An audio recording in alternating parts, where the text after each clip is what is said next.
is the devastating period. It's the sad, it's the conflict period, right? So the question, should we fix it? Since it's going to fix itself by itself eventually, should we just let it go? That's what some of the secular philosophies say. He's a teenager, let him have freedom, let her make mistakes, eventually they'll come back. Now, as Muslims, we have a little bit different understanding. Having 6 or 7 years of our lives with such an aggressive conflict between a father and his children or a mother and her children is something that we should look at. The question is it dangerous? Is it dangerous to keep that conflict going? Absolutely. There are harms that could happen to the parents and to the children. To the children, in that stage, they can have simple mistakes, reversible mistakes, right? They take the dad's car, they hit it in someone's car, and they come home and say, Dad, I did a small accident. Small money, you fix it, insurance pays for it, your premium goes up, some damage, some loss, but it's not a big thing. Or he gets an D instead of an A in his class because of that fight, because of that argument, because of that conflict. Or he might lose money. You tell him, here is some money, do this for the house, he doesn't listen to you, you end up wasting some money. That could happen too.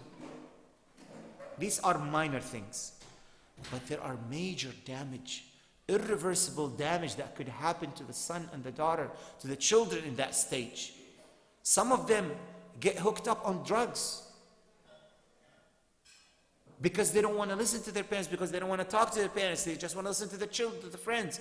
And some of these drugs cause irreversible damage to the brain, to the health, to the skin, to the eyes, to the teeth, to their future. They will drop out of school. They will meet maybe some gangs and will get in trouble. I know one of my youth, about 20 years ago, he got a fight with his dad. He walked out with his friends. They were going out driving. They need to go out and have some fun. They don't have money. Hey, what if we rob a gas station? And they went to the gas station. Bunch of naive idiots tried to rob a gas station. The police came. Each one of them 5 or 7 years in prison. They wasted 5 or 7 years of their life, Muslim kids. So this kind of irreversible damage could happen to the children.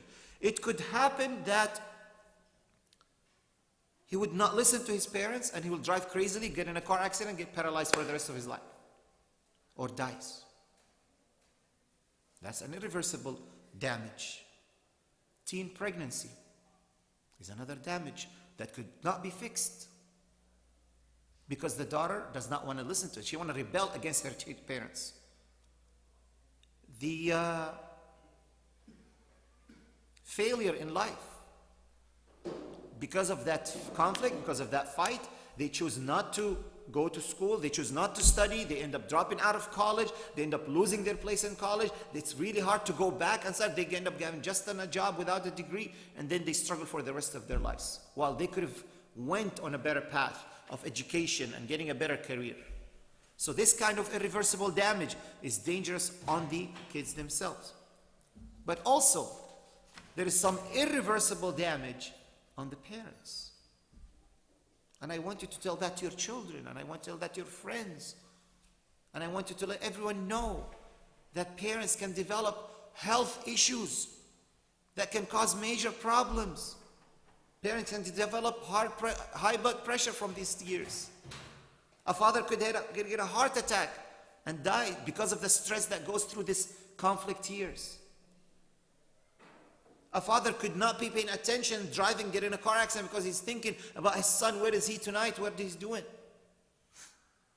Right? So these kinds of irreversible damage could happen to the parents. Depression, mental issues. You know how many moms are on antidepressant drugs because of their kids? That's irreversible damage that could not be fixed. Right? The sadness, the broken heart. Make sure that when you talk to your children, or if you are teenagers, or if you know teenager friends or siblings, to let them know that this conflict that happens in this time could cause irreversible damage to the parents as well.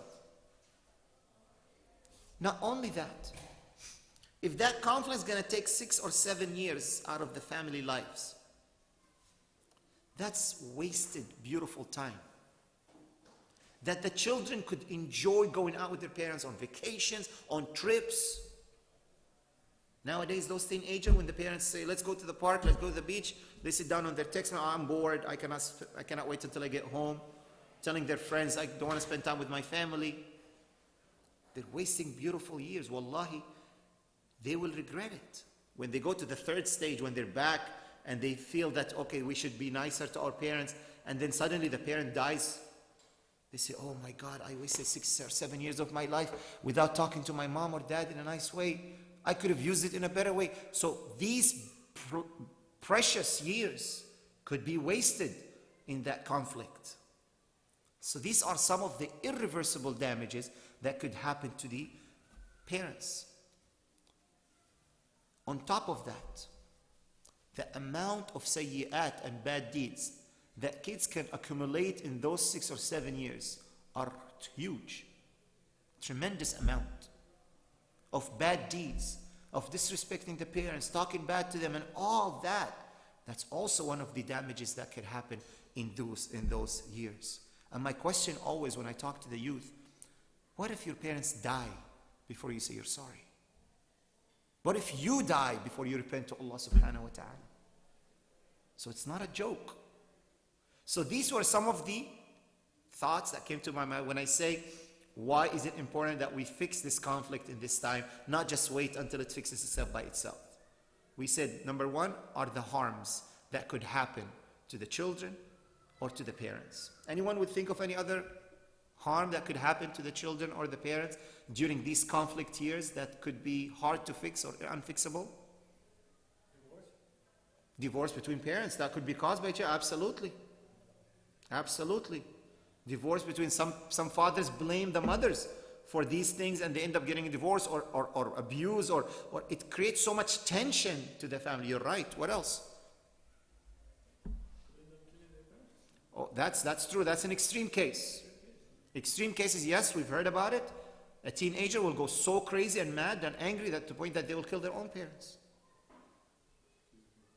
What other actual damage that could happen? Oh yeah, kids can completely decide that they will abandon the faith and go out because the parents are not knowing how to handle them, how to accommodate them, how to absorb their anger. You're absolutely right. Good one. What else? Oh, suicide. This is a serious disease that's happening nowadays in our community. 2 years ago, I was reading the statistics in Southern California. 32 cases of suicide in the Muslim community. That's huge. Yes, kids, sometimes we get pushed so hard by their parents. I'm not good enough to my parents. I'm not good enough to do my... They eventually kill themselves. Either they take drugs, they cut themselves.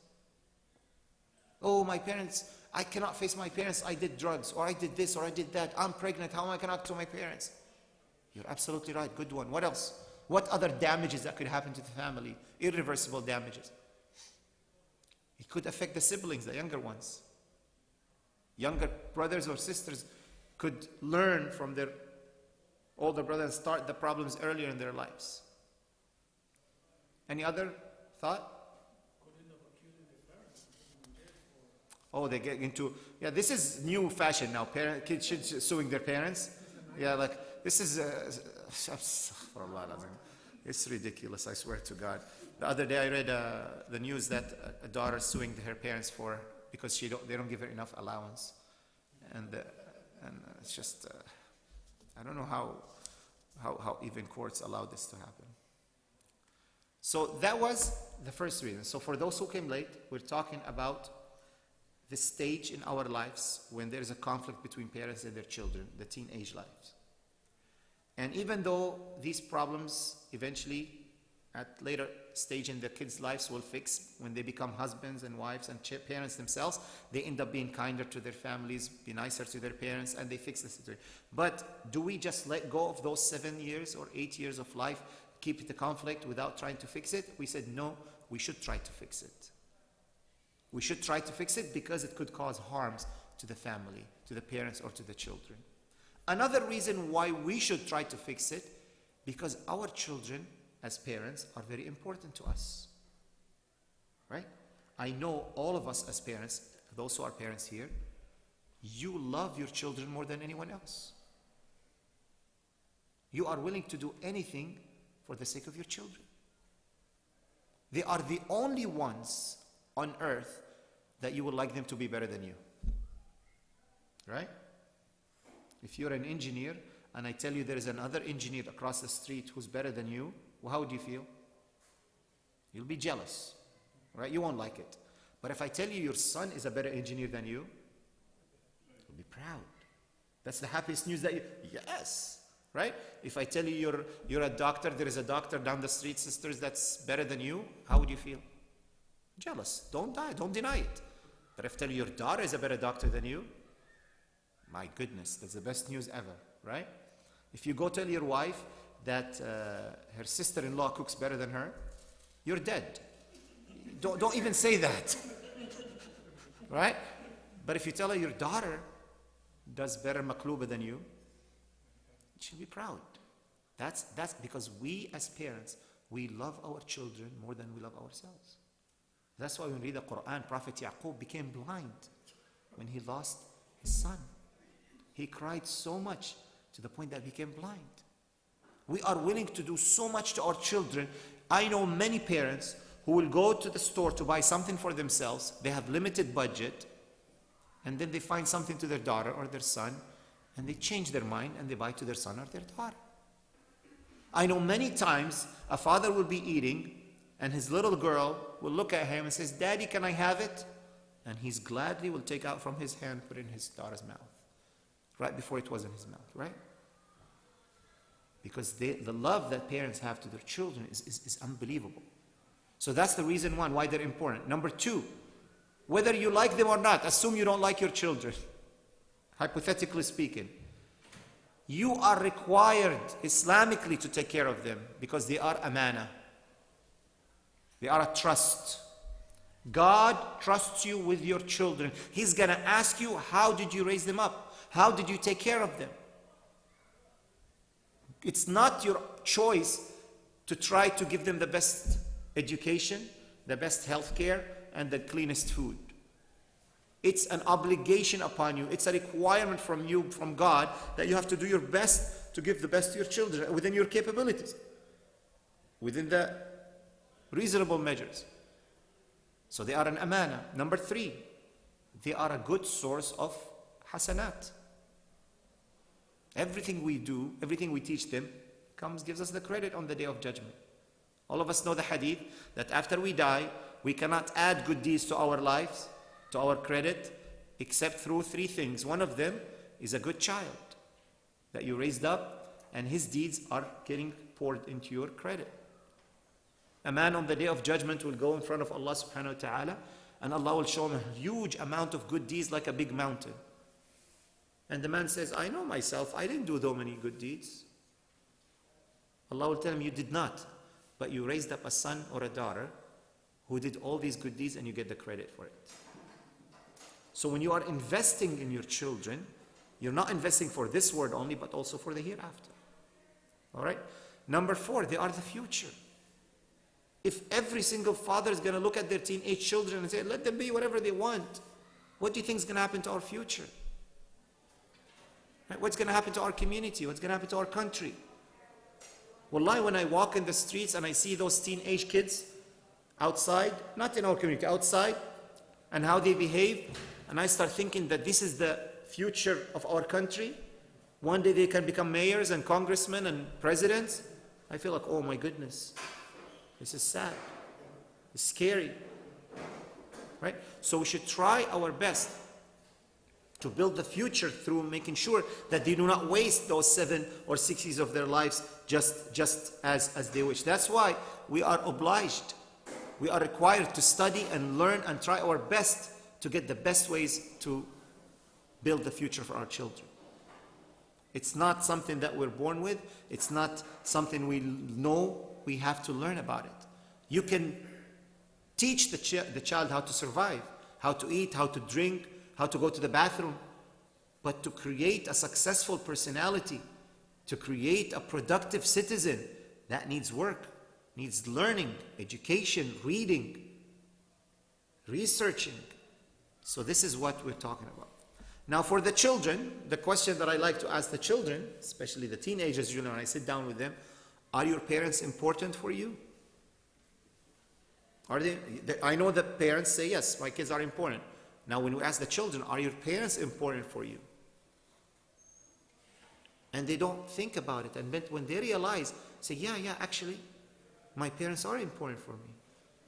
I tell them, not only because you want them to buy you stuff, to co-sign you for your first car that you want to buy, to help you go into college, that's simple way of thinking. But when we are growing up and our parents are growing older, their dua, their rida, their prayers will make our life more successful.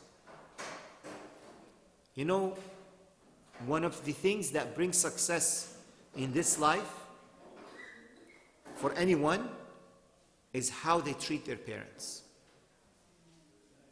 One of the things that get punished in this life for the hereafter is uquq al-walidain, is disrespecting the parents. When I go out and talk to you college students and teenagers, I tell them I'll give you 3 secrets of success in life. Number 1, always keep God in your mind, that God is watching you all the time. Don't do anything that God would not like you to do. Number 2, have high ambitions. Do not have mediocre plans for the future. When you want to say, I want to become a doctor, don't just say, I want to become a doctor. Say, I want to be the head of Kaiser. I want to find the treatment for leukemia. When I say, I want to become an engineer, don't say, I'm just going to become an engineer. Say, I'm going to be the head of Caltrans. When I say, I want to become a writer, I want to be the writer who writes on the first page of LA Times. I want to be the editor-in-chief for OC Register. These are the ambitions that I want. And third secret of success, respect your parents. Treat them nicely. Because amazingly, those who respect and treat their parents in a nice way, they will have success in life. Amazingly, their lives will be smooth, career-wise, education-wise, even their own marriage, their own children. Amazingly, subhanallah, the way we respectfully treat our parents reflects on the way we have success in this life. Not only that, success in the hereafter. Prophet Muhammad sallallahu alayhi wasallam said something very, very serious. He said, رَغِمَ أَنْفُ عَبْدٍ أَدْرَكَ أَبَوَيْهِ وَلَمْ يُغْفَرْ لَهُ أو وَلَمْ يُدْخِلَهُ الْجَنَّةِ. May he be at loss. Let him put his face in the dirt. That's an expression in the old days that means he is a loser. Let him put his face in dirt. Means he is a loser. Who? The one who survived with his parents and lived with his parents, yet they were not the reason for him to go to Jannah. Such an easy way, such an achievable thing, that to have to take care of your parents, simply, mother, do you want a cup of tea tonight? Father, should I take you to the doctor? Mother, let's go, me and you on a date. Father, did you have your breakfast? Simple things that will get you into Jannah. So we need them for these things as well. So that's why when we talk to our teenagers, the job of the parents to teach that to their children. When I go out and talk to teenagers and children, I tell them about the importance of respecting the parents, and I give them all the examples. But if your children don't have someone to talk to them about this, then it should be you as a father to talk about the respect of the mother, and the mother to talk about the respect of the father. We're sitting down on the dinner table. The father should tell his children, I know you don't like broccoli, but don't say anything negative about the food that your mom cooked, because that will hurt her feelings. The mother would say to her children, I know you don't like it when we go to the park, but your father took some time off and he wants to spend time with the family. Do not say anything that will hurt his feelings. You know, Luqman, one of the advice that he gives to his son, what does he say? وَوَصَّيْنَا الْإِنسَانَ بِوَالِدَيْهِ What? حَمَلَتْهُ أُمُّهُ. Luqman, a father, in the Quran, he's given advice to his teenage son. He says, after he says, believe in God, then he says, respect your parents, and remember, your mother was pregnant with you for 9 months, and she gave birth for you, and it was not an easy process. The father is reminding the son about his mother, and that's the job of every father, and opposite as well. A man came to the Prophet ﷺ after Hajj, and he said, Oh Prophet of Allah, I went on all this tour of Hajj, and I carried my mother on my back. You think, is that enough? Did I pay her back for what she's done to me? What did he say? وَلَا حَتَّى طَلْقَةً. Not even one of the pains of the contractions of giving birth to you.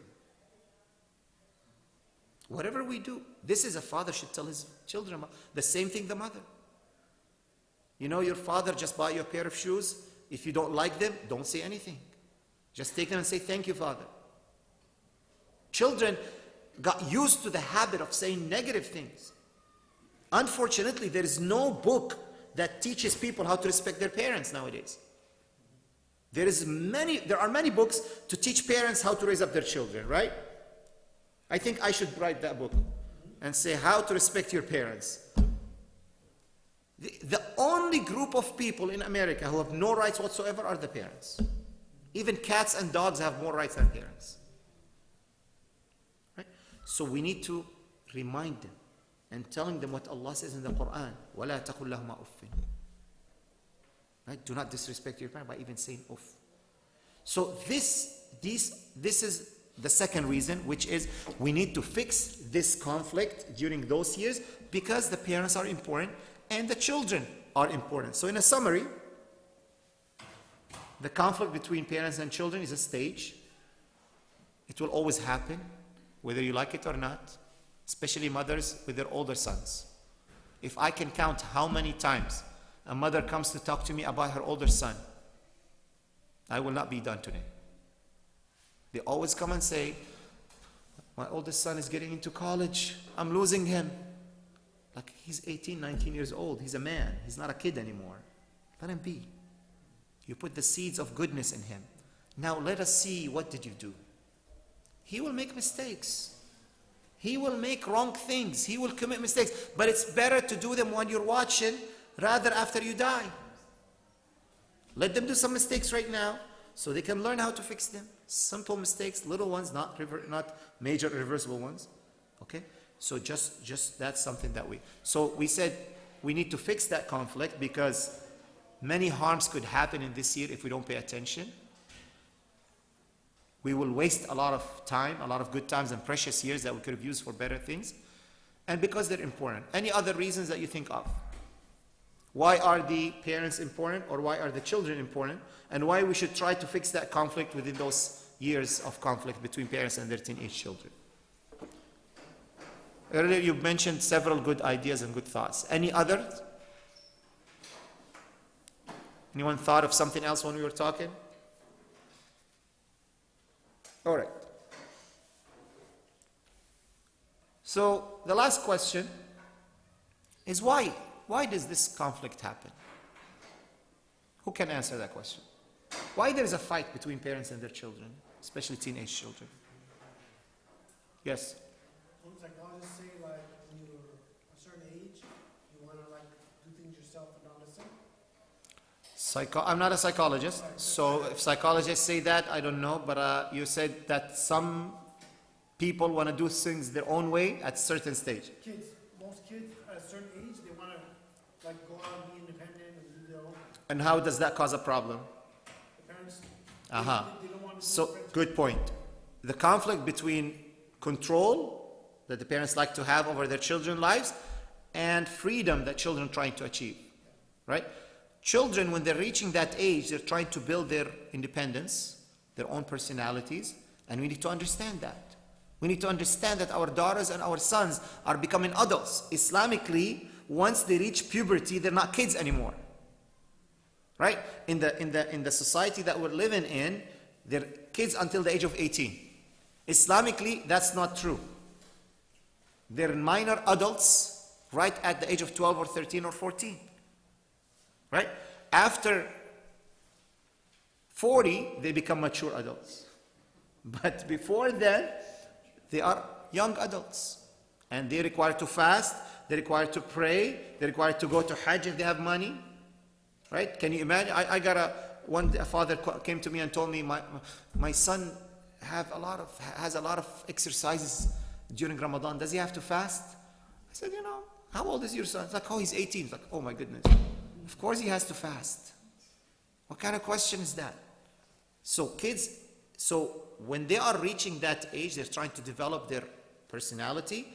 They're trying to get their freedom and independence, and parents want still to have the control over them. So that's a good reason. Good job. What another reason for the conflict? Why would we have a conflict? I see someone said something there. Huh? Miscommunication. Caused by many things. Number one, there is no conversation. There is no talk.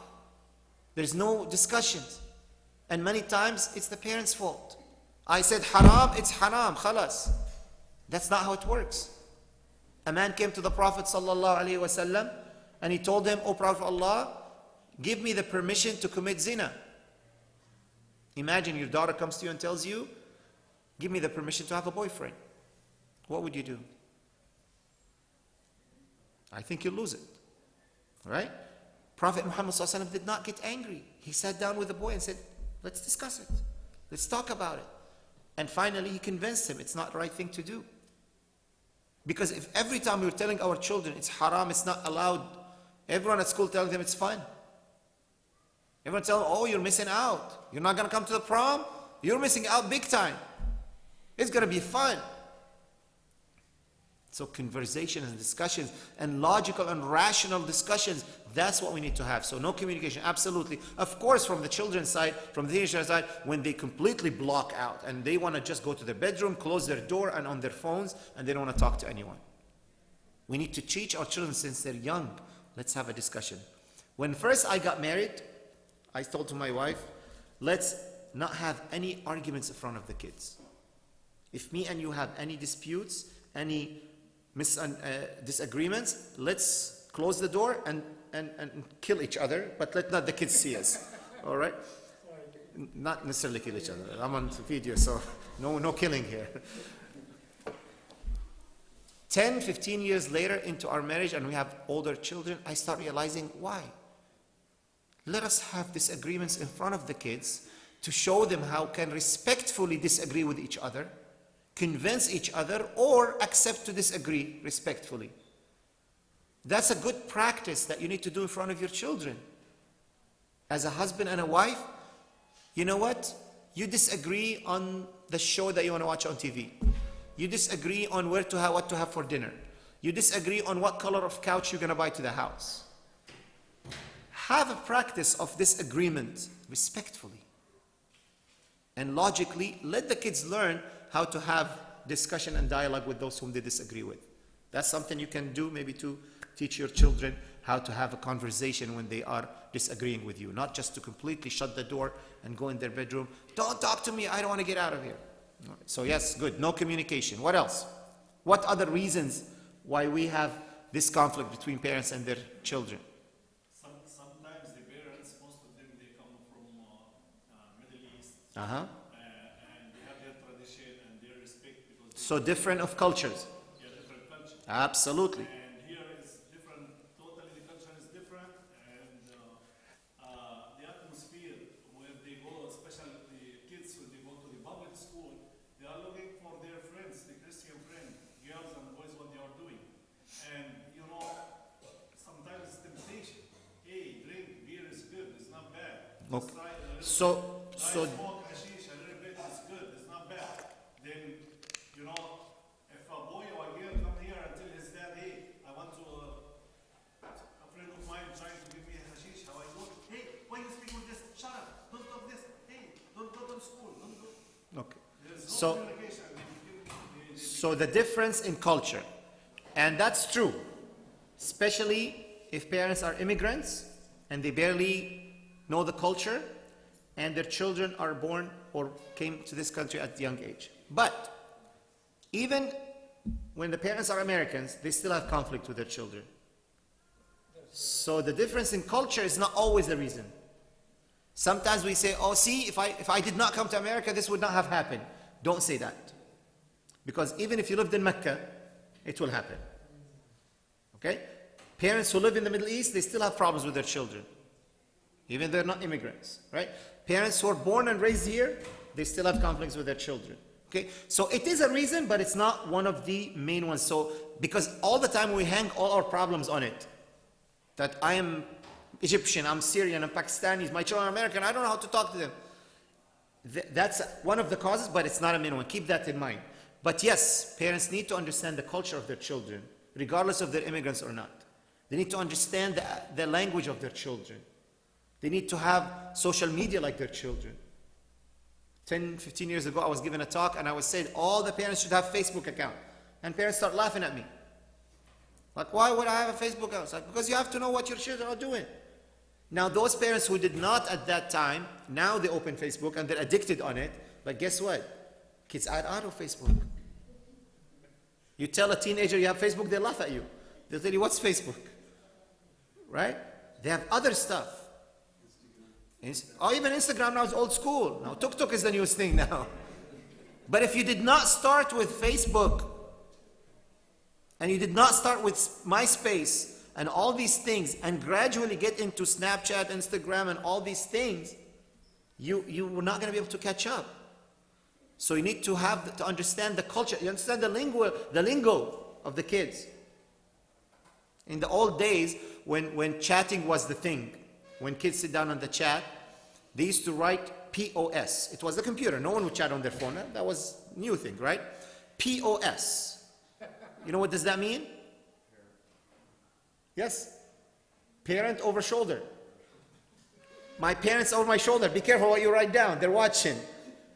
So you have to be right. Some of the abbreviations that some of the kids use are wrong. Like, you know, everyone knows what's OMG, right? Oh my God. But guess what? You can put a letter in the middle. Makes it blasphemous. Makes it complete disrespect to Allah subhanahu wa ta'ala. And our kids don't know and they're using it. Right? So, understanding their culture, understanding their fashion. Stop criticizing everything your children wear. In your days, it was the baggy pants. Now it's the tight ones. That's the fashion. As long as it's not haram, nothing wrong in it, stop criticizing. If they don't like to eat falafel, that's okay. If they don't like to watch soccer, that's okay. It's not the end of the world. If they don't want to have their wedding in a Pakistani style, that's okay. Okay, so difference of culture. Islam is not a culture. American culture, many times it's compatible with Islam. So keep that in mind when you are dealing with your children. So difference of cultures, yes. What else? What other reasons? Yes? Honesty and open discussion, because my daughter said this, it's impossible, like all the parents were perfect when they growing up. Absolutely. The fact that all the parents say, oh, I was a good girl, I was a good boy, it intimidates them to come to you, to open up to you. Absolutely. To open their mistakes. You are absolutely right. Find some of your shortcomings as a human being and share it with your children. That's good. That's actually good. Makes them more, you can be approachable. They can talk to you, can be like you. But when you're always perfect, all the parents who lived in Palestine, they all were the first on their grades. They were number one, the A+ students. And they all walked 5 miles to school and 10 miles back. I don't know how. And they all studied on the light of the candle. They have no electricity. I don't know if you heard those stories, but subhanAllah, and all of them are the best. That's what my older generation had. So when you are talking to your children, be honest. You know what? I had this shortcoming when I was a little kid, especially when they're older and they can understand in college. You know what? Yes, one time I was speeding and I got the ticket. I should not have done that. I drove on the carpool and I got the ticket. I should not have done that. I said this to my parents. I should not have done that. But alhamdulillah, I repented and I'm a better person right now. Let them see that this is possible. You're absolutely right. Very good point. What else? Someone else. I'll come back to you. Yes, in the back. Absolutely. Age difference. Age gap. You're talking about total different generations. It's more significant than the cultural gap. Generational gap. It's there. It's everywhere. Even the parents, even if a family, all their generation lived in the same village, they still have generation gap issues.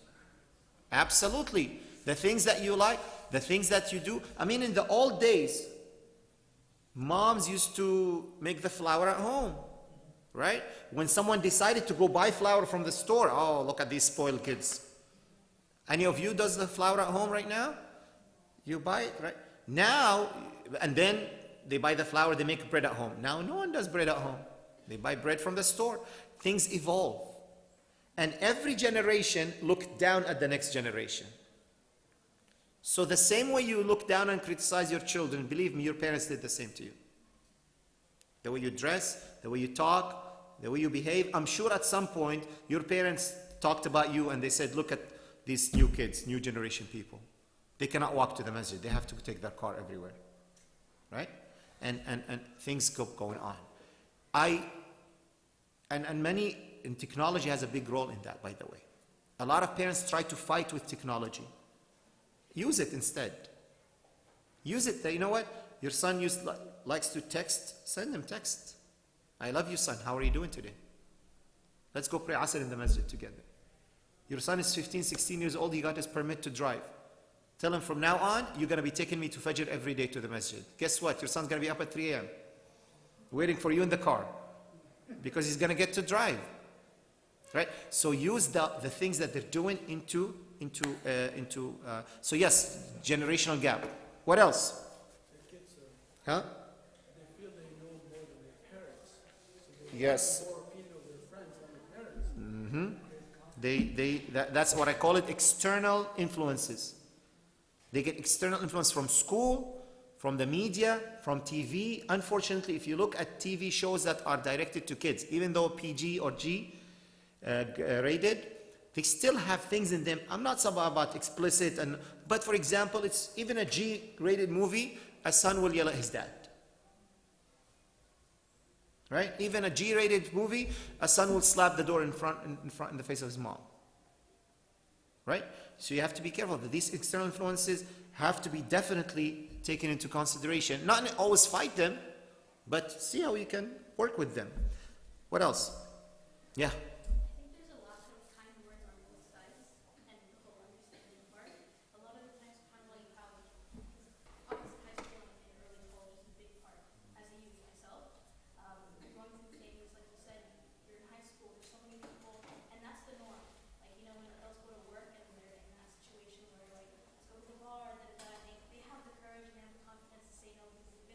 Mm-hmm. Right, but at that time in your stage, you're very weak. So it's hard. You need stability in your home, in your family, and you also need stability with your friends as well. Like those two go hand in hand. So stability at home, stability with friends, to make sure for teenagers, for youth, for high schoolers to make correct decisions. Absolutely right. Which gets me to one of the points is when there's always fights between moms and dads, it affects the children negatively. When there's always the father's abusive towards his wife, hitting her, abusing her verbally, physically, that causes more problems between the son, and the son will start disrespecting his mom, start treating his mom the same way his dad is treating her. When the mom is always making fun of the dad, we live in a culture, I call it the Homer Simpson culture. You know who's Homer Simpson? Yeah. The Simpsons, right? Homer Simpson. In the past 20 years, there were so many personalities on TV. Homer Simpson's, Raymond from Everybody Loved Raymond's, Jim from According to Jim, all kind of these comedy shows that always portray the man as a lazy, dumb creature. All what he wants to do is sit down and watch TV and drink beer. So a culture of girls grew up that this is how the man is. He's not smart, he's not intelligent, he doesn't know how to make decisions. I cannot rely on him. I cannot depend on him. I have to do everything myself. So there's a lot. Now the mother starts disrespecting the father in front of her daughters. Now the daughter's going to start having disrespect to the father as well. And the father's going to go crazy. Why you're not respecting me? That create problems and fights. The conflicts gets even worse. So the conflict between the husband and wife affect that conflict between the children and their parents. You're absolutely right. Having confidence as a teenager, as a youth, as parents, we have to build that confidence in our children. When the parents are always angry and they're always yelling at their children, they are killing the confidence. They are destroying their confidence. And a child, a son or a daughter, a teenage boy or a daughter who's not confident, they will make more mistakes. Because if their friends tell them, here, smoke this, okay, I'll do it, just to blend in. But if they have strong personality, they'll say, no, I'm not going to smoke. A weak personality son or daughter will act like an angel in front of the parents. Behind their back, they'll do everything wrong. When the parents are always angry and yelling at their children all the time, shaitan will come to them and say, oh, they hate you. Look how they treat you. So now we're talking about more causes of problems and conflict. What else? We got these. Believe it or not having proper Islamic uprising or knowledge or raised up will definitely cause problems. One of the beautiful things about our faith, one of the beautiful things about our youth, as much as we think sometimes they misbehave or disrespect, they still much more respectful to their parents compared to the other children. You guys all know the story about this mother who went to the masjid and she brought her 2 kids to the imam. She's not Muslim. And she said, these are my 2 sons. Teach them what you teach other kids so they can respect me like other kids respect their moms. When your child will always are been taught, وَلَا تَقُلْ لَهُمَا أُفٍّ. Do not disrespect your parents by saying uff. It gets embedded in their minds. So as much as they can misbehave or disrespect, they're still on a much better level, and eventually they'll come back.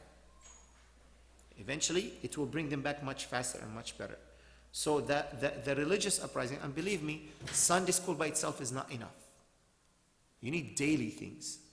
Not necessarily Islamic school, but you need daily to give them some Islamic dose. They come back from school, sit down with them for half an hour. Just like you do homework, sit down with them, teach them something about Islam, a hadith or an ayah. Something that keep the Islamic knowledge coming to them. And repeat, and repeat, and repeat. Even if they tell you, Dad, how many times are you going to repeat this? Keep repeating. Keep repeating. Eventually it's going to sink in. The other day I met a guy who's 50 years old, who just started praying, started doing salah at 50 years old. I said, yeah, born Muslim. Never prayed until the age of 50. I said, what happened? He said, my mom just died. And I remember when I was a little kid, she used to drive me crazy telling me, Salli, Salli, pray, pray, pray, pray. And I did not listen like that. Now after she died, it hit me. That's my only connection with her. And he's so devastated. And he committed to the salah, alhamdulillah. But because of that constant reminder, don't get upset if your children tell you, Baba, you're boring, stop telling me that. Keep repeating, don't stop. They tell you don't preach, preach. Right? Keep that in mind, especially for younger kids. One of the causes of conflicts that there is not a lot of lightness, leniency or cheerfulness and joyful atmosphere at home. When the father is very strict and the mother is very strict, they don't laugh, they don't joke, they don't have fun together, they don't play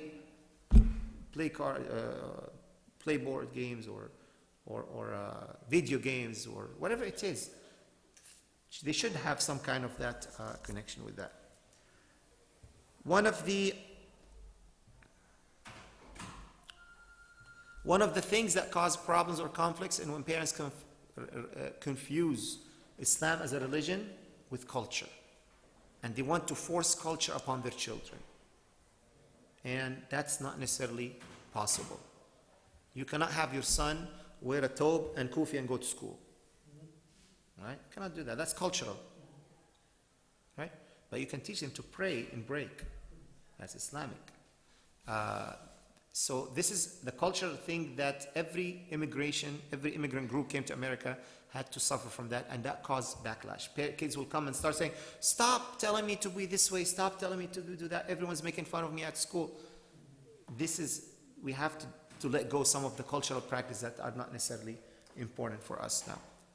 Any other reasons why we sometimes have arguments? You want to say? Same with the girls with the hijab at school.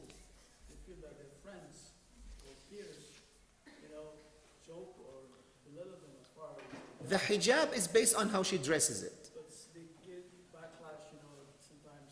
Right. But the hijab could be dressed in an American way, cool way, and could be dressed in a foreign way. Right? We should not force our children to wear the same hijab or the same jilbab that our grandma wore somewhere else. If they can come up with a new design that's Islamically acceptable, follow the guidelines, and it's still hijabi, it's still protective, then we should not insist that it has to be done the same way that was done back home or somewhere else. That is something.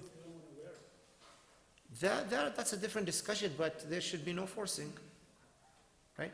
So there should be a discussion, and a discussion, and a discussion, and eventually, hopefully it will happen. But if it doesn't, it could be made up in a different ways. If the daughter comes and says, I'm not going to wear the hijab, okay, but you're going to make sure you're going to pray, right? So you're going to have hijab in your purse when time of salah, because that's the biggest thing that I have with the girls who don't wear the hijab, that they don't pray. Because they don't have it with them. So, okay, you're not wearing the hijab, but you have to have your prayer clothes with you throughout the day, because anytime you have to pray, you go pray. Okay, you're not wearing the hijab, let's make it up by memorizing more Quran. Let's make it up. Hijab is not the end of the story. Keep that in mind. Okay? But it's a good thing. And we should try our best to encourage our daughters to do it, but not force them, because unfortunately we've seen nowadays many girls who are taking it off. And the common thing among all of them, that they were forced to wear it at some point. So we don't want that to happen. We want them to do it with their complete conviction. All right. The stories of the Quran benefit us a lot in understanding that it's okay that sometimes kids make mistakes, as long as the mistake, again, is not irreversibly damaging. We have two stories in the Quran, the story of Prophet Adam and the story of Prophet Yusuf. Both of them got tempted to do something wrong, right? What's the difference between them? One of them made the mistake. Adam ate from the tree, and then he repented. Yusuf resisted the temptation and was able to pass the test. Who's better? Both are good. Making a mistake and repenting and passing the test, both are prophets. We need to keep our children to understand that. Both are prophets and both are okay. Right? So keep that in mind. Your children will make mistakes. Your parents will make mistakes. Take it easy on them. For young people, take it easy on your parents. They're not perfect. They're trying. They're trying their best to do the best for you. But they will make mistakes. And for the parents, the same thing. Your children will make mistakes. Please do not boycott your children if they make mistakes. The stories of a father does not talk to his daughter because she went and married someone who's not from the community. She did something wrong, but completely cutting her. There is no chance of her coming back. She made a mistake, embarrassing, scandal, we understand, but your goal is how to bring her back in a kind and nice way. These are problems that are happening nowadays a lot. Okay? Your children will make mistakes and your parents will make mistakes, because Prophet Muhammad ﷺ said, "Kullu bani Adam khatta'in." Every human being will make mistakes. No one's perfect. No one will be perfect. So keep the doors open. Parents, when your children are teenagers, as much as they act and sound rough and strong, they still have a baby inside. They still want to hear you saying, "I love you." Many mothers will come and tell me, "I tried everything with my son." I said, "Did you try to tell him that you love him?" It's like, does that work? Of course it works. You go to a 16, 17-year-old boy who's all muscles and blah, blah, and the mother tells him, I love him, he will cry. A father takes his daughter out who's been having issues with and tell her, daughter, I really love you. She will cry. It will soften the hearts. It will bring things better. The same thing for the children. When they talk to their parents, use that emotion. I tell my youth whenever I talk to them, make sure you make your parents laugh every single day. Tell them a joke. I know it's going to be a lame joke. Your parents will still laugh. Give them a good news. Show them a good grade that you received. Show them a great thing that you've done at school. Draw a smile on their face every day. I tell that to the children, to the teenagers. Make it a habit. So this conflict that we're talking about is not going to be solved in an hour. It's not going to be solved in one session. The purpose of this session is to understand that it's important for us to work on it and not just let it be. But the way you treat your teenage boy or girl is different than the way you treat your babies. The biggest complaint I have from parents, from children, when they're teenagers, they come and tell me, my parents still treat me as a little kid. When they're 15, 16, 17, different ball game. Different scenario. They should be consulted on decisions for them and for the family. Son, I'm trying to buy a car. Why don't you do the research? Which one is the best deal out there? Daughter, we're going on a vacation. Why don't you plan for us a road trip? Let them get involved in making decisions to the families. They're not those little kids anymore. When you say, do something wrong to them, you lost your temper, you yelled, you said something that's not supposed to be said, there is nothing wrong. Go and say, I'm sorry. I didn't mean it. Okay? Fathers, take your sons to your school when you went to school. Tell them, this is where I went to elementary school. Take them to the place that you went to your first job. Take your daughter to the place you met her mother. And tell, this is where I fall in love with your mother. Let her feel that connection when you are going from the heart to the heart. These things that will soften the relationship. So we need to work on that relationship between parents and their teenager. There are a lot of things that could be taught and learned from how to deal with these things. I'm sure 1 hour is not enough. So what the purpose is, hopefully, that this will be the beginning for us to know how to learn or to try to research on how would be the best way to deal with our teenage children. If you have teenage children, this is a good time to start. If you have younger children, it's also a good time to start. If your children are already old, then you are expecting grandchildren, maybe you can share that with them so they can learn how to deal with their children. Many of you have amazing experiences, have amazing, successful children whom you did amazing work to raise them up. Share it with others. It would be nice to have a WhatsApp group to share about tips of how dealing with our daughters and our sons. Not complaining group, but I tried this with my daughter, it worked. I tried this with my son, it worked. Youth, teenagers, you should encourage each other and remind each other. Just the same way we remind each other, it's haram. It's haram to go out on a date. It's haram to talk to this girl in such a way. It's haram to go to this website. It's haram to do drugs. Also add to it, it's haram to disrespect your parents that way. Kids, teenagers, listen to each other much better. So we ask Allah subhanahu wa ta'ala to protect our families and protect our children and protect our teenagers from all the harms, protect our parents from all the harms, and Allah subhanahu wa ta'ala will make our families always happy and having good times. Any questions? Jazakumullah. Yeah. Yeah. On the parents' side, don't give up because a lot of the times, like you said, kids, they're very soft toys, we love them. Yeah. But it's very important. Sometimes, my dad's taught me, sometimes like, oh, someone that should give up on you because you're always saying no, no, no. But, it's like that, one more time, I would have been like, okay, yeah, let's do it. And the same goes for me. If I were to give him leeway of just be accepting every now and then, it would go smoothly. Nice. So for those who did not hear, she's saying don't give up on each other. Parents, don't give up on your children. Children, don't give up on your parents. Keep trying Absolutely beautiful advice. May Allah subhanahu wa ta'ala bless you and your family and always keep you in a good relationship. Thank you for that. Thank you very much. Jazakumullah khair. Wassalamu alaikum wa rahmatullahi wa barakatuh.